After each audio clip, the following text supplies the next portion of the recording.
Hi hello friends, అందరూ ఎలా ఉన్నారు? బాగున్నారా? ఇది రామారం గణేష్ నగర్లోని ఇంతకుముందు పెట్టినాం కదండి వీడియో. ఇది స్లాబ్ సెంటరింగ్ లెవెల్ ఏ విధంగా చేసుకోవాలి, దీనికి ఏ విధంగా ప్యాకింగ్ చేసుకోవాలని ఇందులో చూపిస్తానండి. ఈరోజు డేట్ వచ్చేసి స్లాబ్ పడే రోజు డేట్ వచ్చేసి మార్చి 6వ తారీఖున 2024 రోజున స్లాబ్ పడుతుందండి. అంటే దీని నుంచి ఒక 4-5 రోజుల ముందు ఈ వీడియో తీయడం జరిగింది. కాదు నావి ప్రతి వారానికి ఒక వీడియో అప్లోడ్ చేస్తాను కాబట్టి వీడియో నావి అనేది డిలేగా అప్లోడ్ చేయడం జరుగుతుంది. ఇందులో మా సెంటరింగ్ ఒక మేస్త్రి గారి నెంబరు, రాడ్ బెండర్ గారి నెంబరు రెండు ఆయనే అండి. ఆయన నెంబరు కూడా ఇస్తాను. ఎవరైనా వర్క్ చేయించుకోవాలనుకుంటే సెంటరింగ్ మేస్త్రి పేరు కృష్ణ అండి, కిట్టు అని అంటాం మేము. ఆయన నెంబర్ ఇస్తాము, ఫోన్ చేయొచ్చండి. మీకు ఏమైనా డౌట్లు ఉన్నా చెప్తాడు. మరొకసారి చెప్తున్నా అండి, ఎవరైనా కొత్త వాళ్ళు ఎవరైనా ఉంటే నా యొక్క ఛానల్ని సబ్స్క్రైబ్ చేయండి. మారుతిజా యూట్యూబ్ ఛానల్. నన్ను ఇంతవరకు సబ్స్క్రైబ్ చేసిన ప్రతి ఒక్కరికి థ్యాంక్స్ అండి. ఇది వచ్చేసి సెంటరింగ్ లెవెలింగ్ అండి. సెంటరింగ్ లెవెలింగ్ మొత్తం ఈ మొత్తం క్యాపింగ్ లెవెల్ అయిపోయిన తర్వాత మనము ఈశాన్య మూలని ఫస్ట్ నైరుతి మూల పిల్లర్ మీద నుంచి 2 ఫీట్ల హైట్ పెట్టుకోండి. అంటే లెవెల్ ఎలా రావాలండి స్లోపు. నైరుతి పిల్లర్ నుంచి 2 ఫీట్ల హైట్ పెట్టుకొని నైరుతి పిల్లర్ నుంచి చుట్టూ సమలెవెల్ ఇచ్చుకోండి. మీకు 4 మూలలు 4 పిల్లర్లకు వచ్చేసి సమలెవెల్ ఇచ్చిన తర్వాత మీరు ఏం చేయాలంటే నైరుతి మూల పిల్లర్ దగ్గర మీరు ఎక్కడైతే 2 ఫీట్లు పెట్టారో ఆగ్నేయ మూల పిల్లర్కి వచ్చే వరకు 2 ఫీట్లు ఉన్నది కదండి. అంటే 2 ఫీట్లు అంటే 24 ఇంచులు. మీకు ఇంచుల్లో చెప్తాను అర్థమయ్యేటట్టు. 24 ఇంచులు నైరుతి మూలను పెట్టారు. ఆగ్నేయ మూలన 22 ఇంచులు పెట్టండి. అంటే నైరుతి మూల నుంచి ఆగ్నేయ మూలకు 2 ఇంచుల స్లోప్ ఉంటుంది. ఓకేనా? మళ్ళీ ఈ ఆగ్నేయ మూల నుంచి 22 ఇంచులు పెట్టారు కదండి. మళ్ళీ ఈశాన్య మూలకు 20 ఇంచులు పెట్టండి.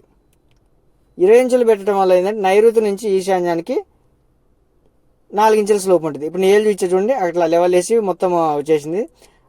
వాయు మూల పిల్లరు సేమ్ 22 ఇంచులు పెట్టండి. ఇలా పెట్టడం వల్ల ఏమవుతుందంటే మీకు చుట్టూతో లెవెల్ వచ్చేస్తుంది. ఇక చూడండి, ఆల్రెడీ నేను చాక్ పీస్ మార్క్తోని వైర్లు కట్టడం జరిగింది. లెవెల్ చూసారా, అది లెవెల్. అది సెంటరింగ్ స్లాబ్ మీద ఫీట్ వస్తుంది కదా, ఫీట్ లెవెల్. పైన ఈ వైర్ కట్టే చూడండి, ఇది ఈ 2 ఫీట్ల హైటు. ఇలా గుర్తులు వేసుకుని చుట్టూ మీరు లెవెల్ ఇచ్చుకున్న తర్వాత అప్పుడు మీరు ఆ లెవెలింగ్ కూడా ఎలా అంటే, ఇప్పుడు ఉదాహరణకు ఒక 4 ఇంచు రాప్టర్లో ఒక 3 ముక్కలు తీసుకోండి. ఏదైనా కానీ 4 ఇంచులు కానీ 3 ఇంచులు కానీ లేదంటే కవరింగ్ ముక్కలు కానీ ఒకే సైజు ఉండేటి మీరు ఒక 3 పీసులు తీసుకోండి. 3 కానీ 4 కానీ ఈ చివర దాని మీద ఒక రాయి పెట్టండి, ఆ చివర ఒక రాయి పెట్టండి. దారం అనేది టైట్గా గుంజండి, లైన్ డోరీ దారము. లాగిన తర్వాత ఏమవుతుందంటే మీకు ఇప్పుడు ఈ మార్కింగ్ పెట్టే చూసారా, ఇట్లా ప్రతి మూల నేను మార్కింగ్ లెవెలింగ్ ఇచ్చేసి దీనివల్ల నాకు స్లోప్ వచ్చేస్తుంది ఆటోమేటిక్గా. కొంతమంది ఇంజనీర్లు ఏం చేస్తారంటే గ్రౌండ్ ఫ్లోర్ మీద మళ్ళీ ఫస్ట్లో స్లాబ్ వేస్తారంటే వాళ్ళు 0 లెవెల్ అనేసి 0 లెవెల్ పెడతారు. అంటే వాటం ఏది పెట్టారు అన్నట్టు, స్లోప్ ఉండదు. 0 లెవెల్ ఎటు చూసినా సమ లెవెల్కి ఉంటే ఎక్కడ నీళ్ళు అక్కడ ఉండేదట్టు. కానీ వర్క్ చేసుకునేటప్పుడు మాత్రం చాలా ఇబ్బంది. నీళ్ళు ఎక్కడే వెళ్ళవు, నీళ్ళు బయటకు వెళ్ళగొట్టాలి, పెద్ద తలకాయ నొప్పి. స్లోప్ ఉండడం వల్ల మీకు ఆల్మోస్ట్ మార్బుల్లో కూడా స్లోప్ వచ్చేస్తుంది. టైల్స్ వేసుకున్నా మార్బుల్ వేసుకున్నా కూడా ప్రాబ్లం రాదు. ఈ లెవెలింగ్ ఆ చివర ఈ చివర పెట్టిన తర్వాత దారానికి బరాబర్ దారం లాక్కోండి. ఇప్పుడు ఆ చివర ముక్క ఈ చివర ముక్క పెడతారు కదండి, ఈ మధ్యలో కూడా సేమ్ ఆ ముక్క పట్టేంత గ్యాప్నే ఉండాలి దారం కింద. అట్లా లెవెల్ చూసుకుంటూ రావాలి. ఇక అయిపోయిన తర్వాత ఇట్లా పెండ ఆయిల్ పెట్టాలి.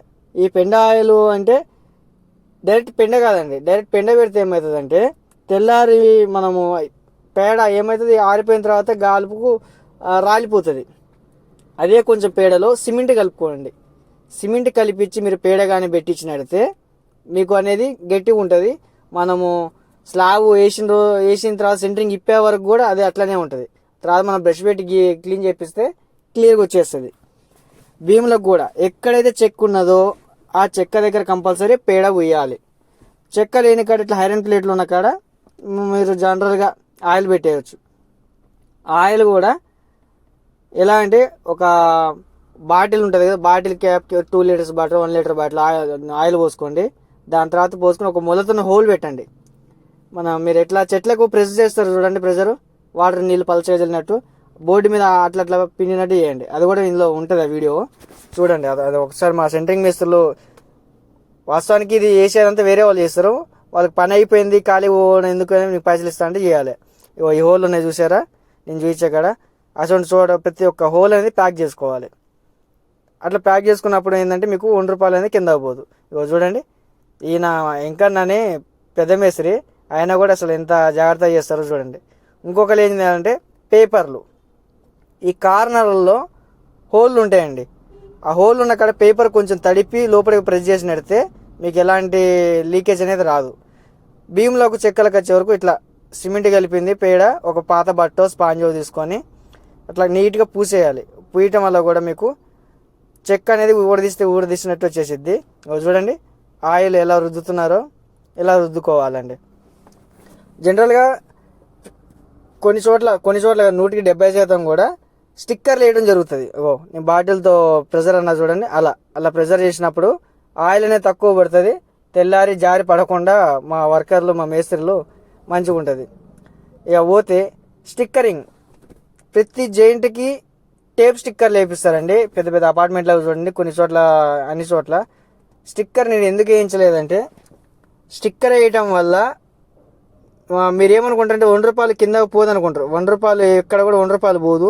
ఈ కాంక్రీట్లో మేము సిమెంట్ కూడా గొప్పతనం ఏంటంటే నీళ్ళని పైకి నెడుతుంది. పైన మన స్లాబ్ వాటం పెట్టాం కదా, ఆ వాటం ప్రకారమే నీళ్లు కిందకి వెళ్తాయి. అందుకని స్టిక్కర్లు వేయం. స్టిక్కర్ వేస్తే మాకు ఏమవుతుందంటే ఆ స్టిక్కర్ వేసిన కాడ నున్నగా స్మూత్ వచ్చేస్తుంది. మీరు మనం చిప్పింగ్ కొట్టిస్తాం కదా అండి, మీరు వేయచ్చు కదా అని అనుకోవచ్చు. చిప్పింగ్ కొట్టించినా కూడా అక్కడొక ఘాటు పెట్టేటోళ్ళు గంతేగాని. అందుకని మేము స్టిక్కర్లని అవాయిడ్ చేస్తాం. స్టిక్కర్ లేకుండా మేము ఎట్లా డైరెక్ట్ ఏమన్నా హోల్ ఉన్నా కూడా ఇలా ప్యాకింగ్ చేయించేసి పెండ ఆయిల్ పూయించడం జరుగుతుంది.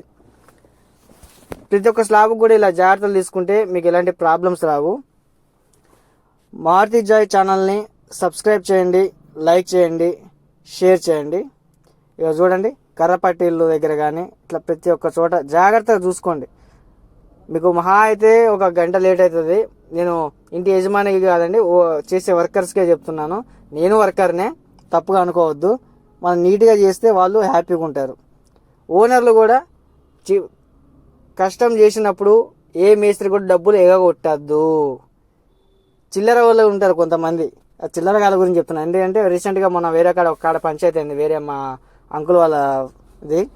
అక్కడ ఏమైందంటే పని చేయించుకొని లాస్ట్కు నామం పెట్టిండు. పాపం ఏం బాగుపడతారండి కష్టం చేసుకొని మేస్త్రులకు పెట్టకుంటే. 20,000 ఎగ్గొడితే మీకు 2 లక్షలు పోతాయి కావచ్చు. అట్లా ఎవరు కూడా మేస్త్రులను ఇబ్బంది పెట్టద్దండి. ఇదివరకు ఇల్లు అయిపోయిన తర్వాత బంగారం పెట్టి బట్టలు పెట్టి పంపేది. ఇప్పుడు బంగారం కాదు కదా, ఉన్న పైసలు ఎగ్గొడుతున్నారు. అట్లా తయారయ్యారు ఇంటి యజమానులు.